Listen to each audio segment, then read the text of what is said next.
রাধে রাধে বন্ধুরা, সবাই কেমন আছো? আশা করি সবাই ভালো আছো। তো আজকে মা সরস্বতী পূজার দিন। মা সরস্বতী পূজার সবাইকে জানাই আজকে অনেক অনেক অনেক শুভেচ্ছা।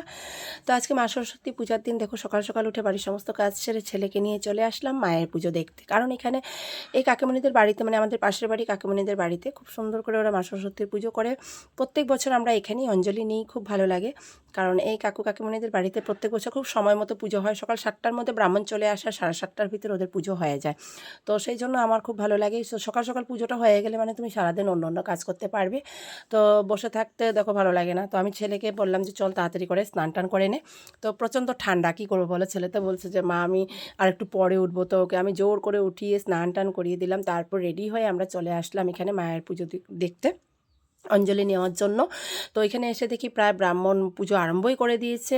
তো কি করব বলো? তো তোমাদের কাছে আমি আর অঞ্জলি নেওয়ার ভিডিওটা শেয়ার করতে পারিনি, এই জন্যই যে সবার হাতে ফুল ছিল, সবাই মানে ব্রাহ্মণের মন্ত্র মানে অঞ্জলি নিচ্ছে। তো এই সময়টাতে তো আর ভিডিও করা যায় না।